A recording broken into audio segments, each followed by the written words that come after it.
Hello again. Well, let's look at this. I kind of spaced out getting any before pictures of the big old honking 880 here that we have, as you can kind of see. Whoops, upside down. Yes, the 880. But anyways, let's look at the piston. So the piston stock weight was 122 grams, just to let you know. And so in order to make my intake what I wanted, I took off some bottom of the skirt. I ended up smoothing out some of the castings in the windows here, and slightly raising them. Had plenty, if you can kind of see. Let's get this here. Let's see. You can kind of see this line right in here. That's kind of where I had when I did everything. So I still have this much right in here. It's a little blurry, sorry about that, to go on the side. So I was able to lighten this up, and it is now sitting at 116 grams from 122 grams.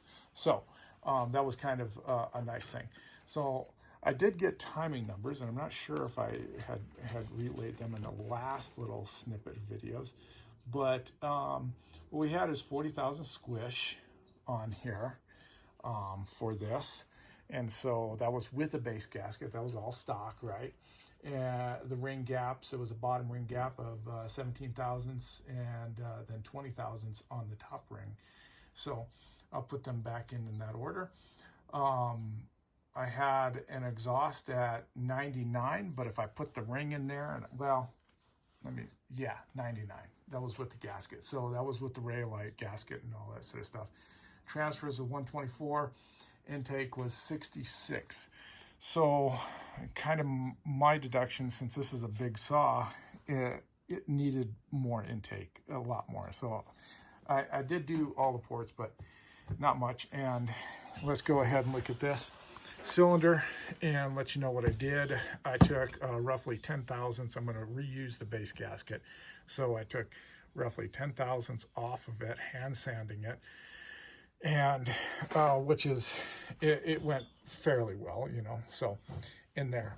So there it is. I did open up the bottoms a little bit. So you're going to see that this looks like an 044, 440, 460, 660, you know, it just is bigger. It's on steroids, right? The size of it. So it's just a massive piston and everything that's in here.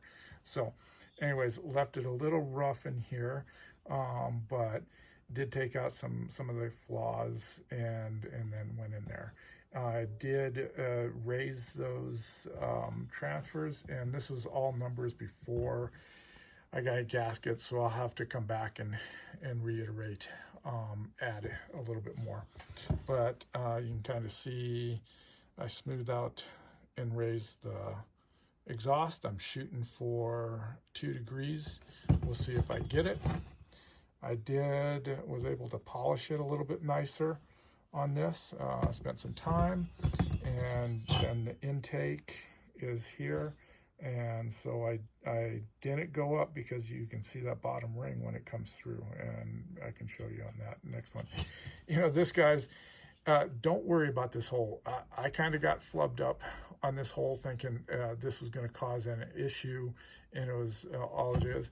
But if we look at it, it's just kind of a dummy hole because the boot is not drilled for anything. And there's your case vacuum hose right in there. So anyways, if you happen to get one of these behemoths and you see that, don't worry about it. I did not take it out, and the reason I did not take it out is because it is still blocked by this in here. So I did lower it a little bit because I wanted to get to 77, and I think I'm right around 77 after 76, 77. So that's going to be about 10, 11 degrees of movement for opening. And so I left that hole in there and then chamfered everything really nicely. So anyways, when it's together, and I'll get you some final numbers here. Bring it back for this part of it. So anyways, appreciate you watching, and I'll get it together and hopefully have it running on the next video and tell you what the final numbers are. Anyways, have a wonderful day. Later.